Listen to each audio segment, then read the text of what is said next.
মৌলানা ফজলুর রহমান সাহেবের আগমন, শুভেচ্ছা স্বাগতম।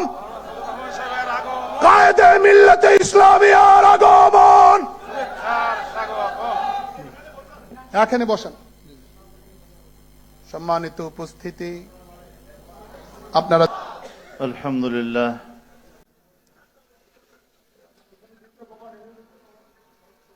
আলহামদুলিল্লাহ রাব্বিল আলামিন والصلاة والسلام على أشرف الأنبياء والمرسلين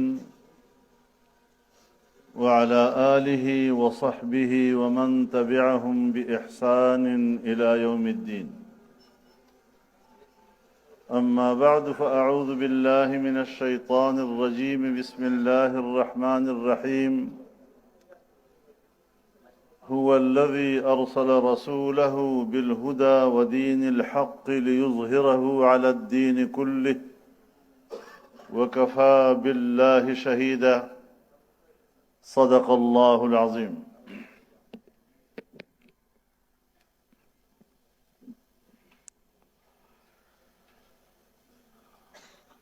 گرامی قدر صدر مجلس حضرت مولانا عبید اللہ فاروق صاحب،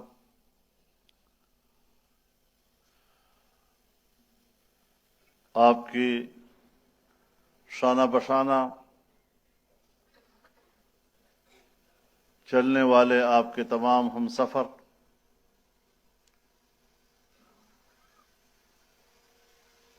بنگلہ دیش کے میرے انتہائی قابل قدر زعماء،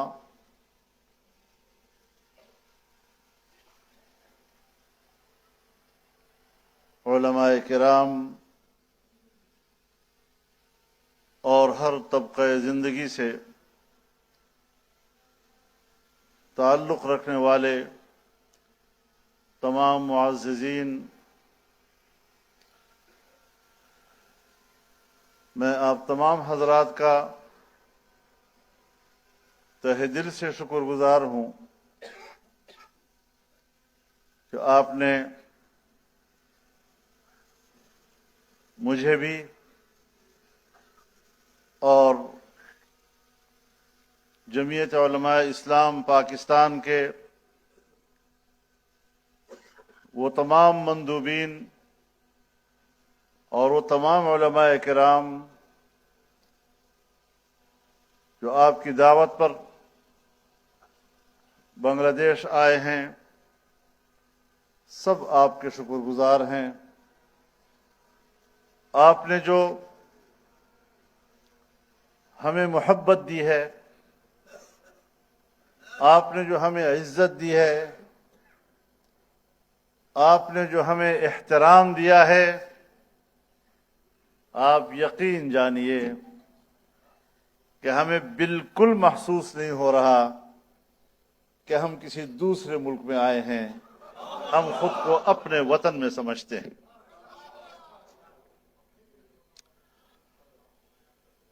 اسی لیے میں اعتراف کرتا ہوں کہ آپ کی طرف سے مجھے ملنے والی محبت، مجھے ملنے والی عزت کا میں کوئی قیمت ادا نہیں کر سکتا۔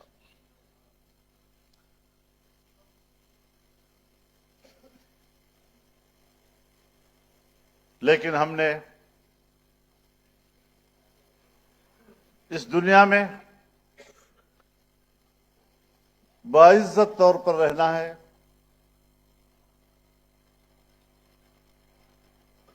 اسلام ایک دین ہے، مسلمان ایک امت ہے،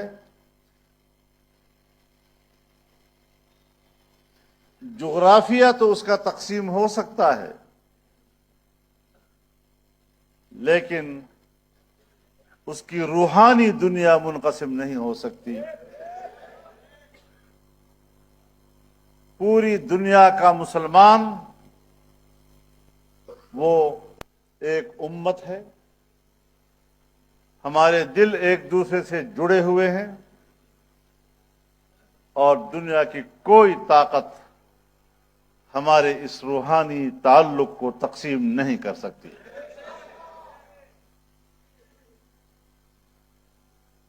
پاکستان بنگلہ دیش کو خوشحال دیکھنا چاہتا ہے. پاکستان بنگلہ دیش کو رو بترقی دیکھنا چاہتا ہے. پاکستان بنگلہ دیش کو امن کا گہوارہ دیکھنا چاہتا ہے. اور آپ کے لیے خیر سگالی کا پیغام لے کر ہم آئے ہیں کہ ہم ایک تھے اور انشاءاللہ ایک رہیں گے. مجھے یقین ہے کہ دونوں ممالک کے دونوں طرف سے برادرانہ اور خیر سگالی کے جذبات یہ دونوں ملکوں کی ترقی کا سبب بنیں گے.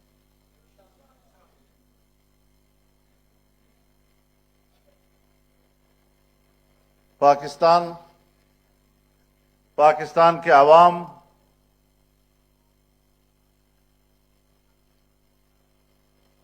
وہ ساری پرانی کہانیاں بھول چکے ہیں. اب ہم نئی دنیا میں ہیں. ہم نے آگے جانا ہے. ماضی کا رونا نہیں پیٹنا. ہم نے اپنے نئے مستقبل کو تراشنا ہے, اس کو سنوارنا ہے اور ایک دوسرے کے لیے سہارا بننا ہے.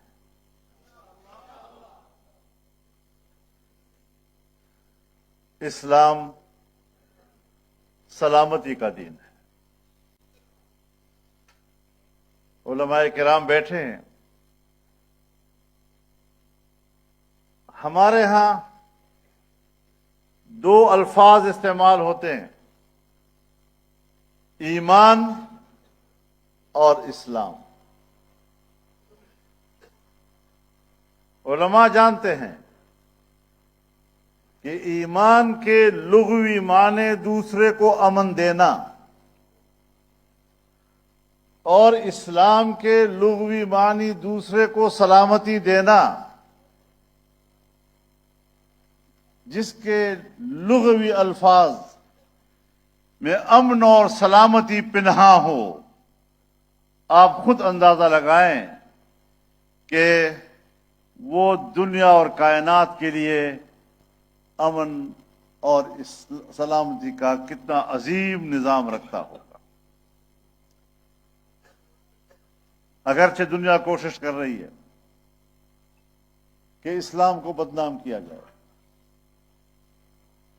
اسلام کا غلط چہرہ دنیا کو دکھایا جائے, اس کی غلط تشریح کی جائے.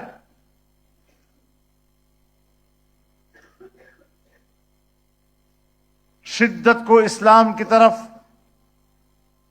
منسوب کیا جائے, انتہا پسندی کو اسلام کی طرف منسوب کیا جائے.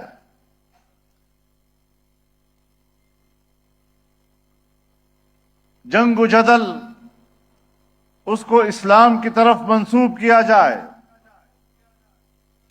لیکن اسلام ایک میانہ روی کا درس دیتا ہے.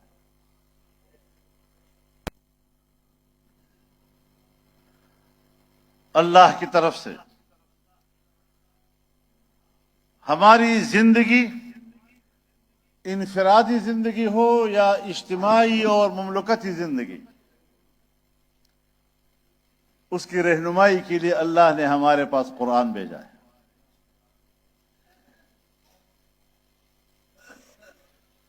اور قرآن کہتا ہے وَكَذَلِكَ جَعَلْنَاكُمْ أُمَّةً وَسَطًا,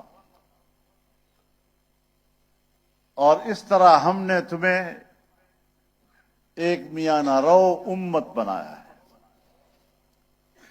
اب انسان تو انسان ہے، اگر صرف انسان کی صورت میں اس کو دیکھا جائے تو اس کی خواہشات پوری نہیں ہوتی، اس کا حرص اور لالچ اس کی کوئی انتہا نہیں ہے، اس کے خواہشات کی کوئی انتہا نہیں ہے۔ یہ انسان کا خاصہ ہے۔ انسان پر محبت غالب ہو جائے تو اندھا ہو جاتا ہے۔ انسان پر اگر غضب اور غصہ غالب ہو جائے تو وحشی حیوان سے بھی زیادہ بدتر ہو جاتا ہے۔ وہ اگر پیسے اور روپے کے لالچ میں مبتلا ہو جائے تو ذلت اور رسوائی کی کوئی انتہا نہیں دیکھتا۔ لیکن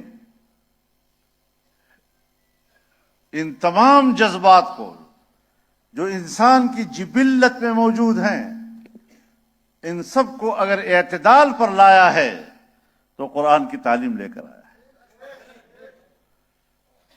جناب رسول اللہ صلی اللہ علیہ وسلم نے قیامت تک کے لیے امت کی جو تربیت کی ہے اس نے ہمیں میاں نہ رو بنا دیا ہے۔ ہماری محبت کی بھی حدود قائم کر دی ہے، ہمارے غضب اور غصے کی بھی حدود قائم کر دیے ہیں، ہماری خواہشات اس کا بھی حد بتا دیا ہے کہ اس سے زیادہ نہیں، اس سے آگے مت پڑھو، اور غیرت و حمیت مسلمان کی نشانی قرار دی۔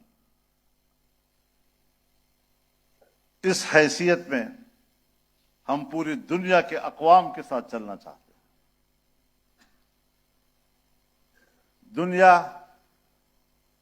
ہمیں دوست بنائے، ہم پوری دنیا کی دوستی کے طلبگار ہیں۔ ہم امریکہ کی دوستی چاہتے ہیں، ہم یورپ کی دوستی چاہتے ہیں۔ ہمیں اگر انکار ہے تو وہ غلامی کا انکار ہے، ہم ان کی غلامی نہیں کرنا چاہتے۔ مسئلہ صرف اتنا ہے، ہم خودداری کی زندگی گزارنا چاہتے ہیں، ہم خود اعتمادی کی زندگی گزارنا چاہتے ہیں۔ اگر ہم اس دنیا کے ساتھ دوستی اور محبت اور رواداری کی زندگی گزارنا چاہتے ہیں تو کیا مسلمان آپس میں اخوت اور برادری کی زندگی نہیں گزاریں گے؟ اگر ہم پوری دنیا کے ساتھ عزت و احترام کی زندگی گزارنا چاہتے ہیں تو کیا پاکستانی اور بنگلہ دیشی آپس میں بھائی رہ کر زندہ نہیں رہ سکتے؟ تو یہی پیغام ہے جو ہم آپ کے پاس لے کر آئے ہیں۔ جمہوری دنیا میں سیاست ہوتی ہے، مختلف پارٹیاں، مختلف سیاسی جماعتیں وجود میں آتی ہیں، اپنے اپنے نظریات کا وہ پرچار کرتی ہیں، لیکن ایک دوسرے کی عزت بھی کرتی ہیں۔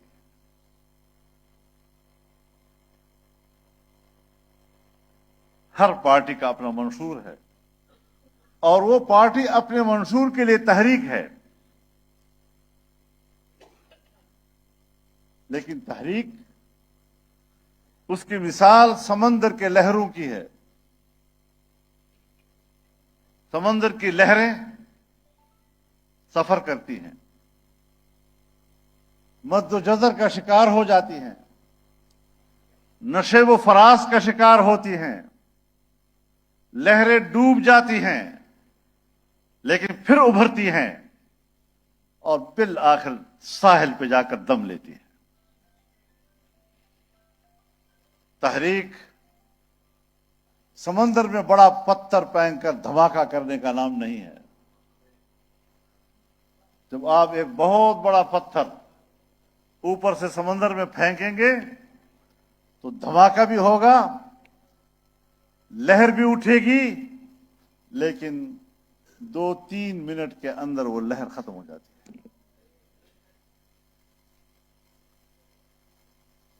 تو ہمیں اگر سیاست بھی کرنی ہے تو اس میں بھی تحمل اور برداشت کی ضرورت ہوتی ہے، اس میں سفر کرنا ہوتا ہے، آگے بڑھنا ہوتا ہے، اور امت کی وحدت آج ضرورت ہے، ورنہ مسلمان پٹتا رہے گا۔ جیسے آج آپ فلسطین میں مسلمانوں کی حالت دیکھ رہے ہیں۔ کسی زمانے میں شمالی یورپ میں، پھر روس میں چیچنیا کے لوگ ظلم و ستم کا شکار رہے ہیں۔ اگر مسلمانوں کے درمیان اجتماعیت ہو، وحدت ہو، تو کہیں پر بھی کوئی دنیا کی طاقت مسلمان پر ظلم نہیں کر سکے گی۔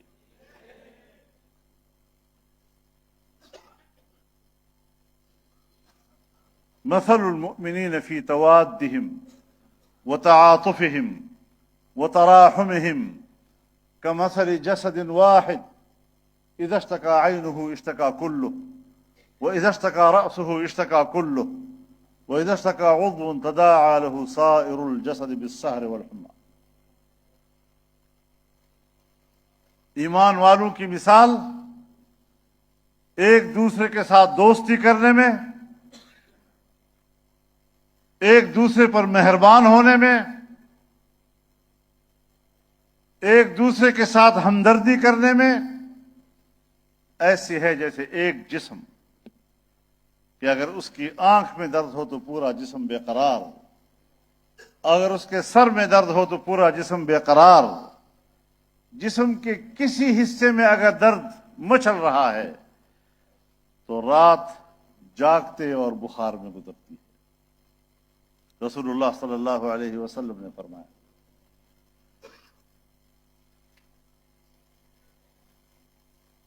رسول اللہ صلی اللہ علیہ وسلم نے امت کے لیے ارشاد فرمایا،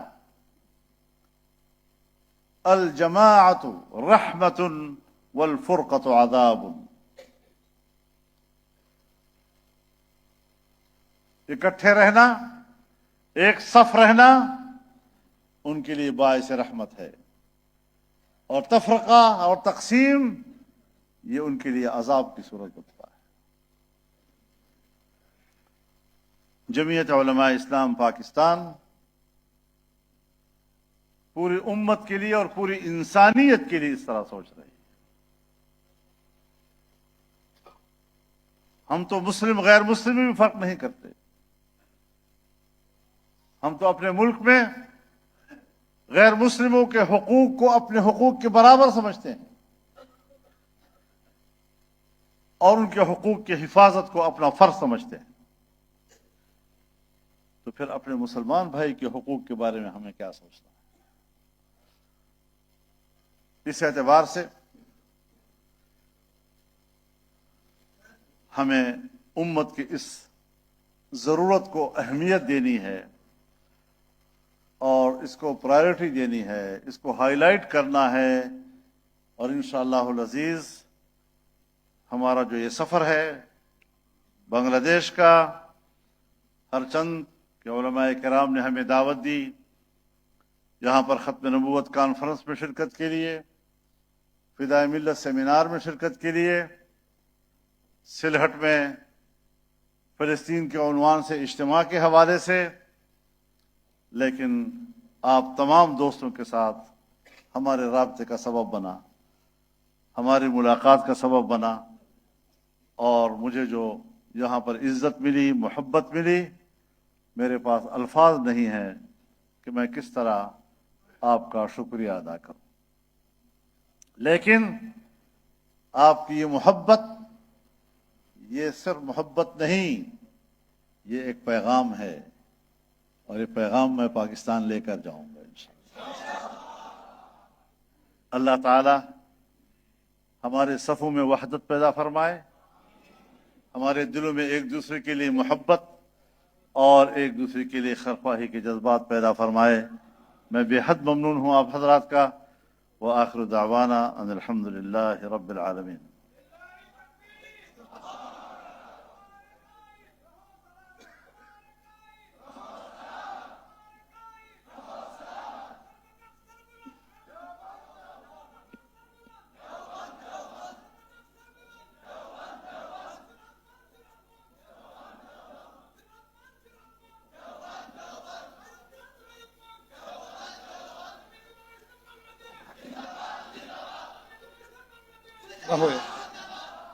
সম্মানিত উপস্থিতি, আমরা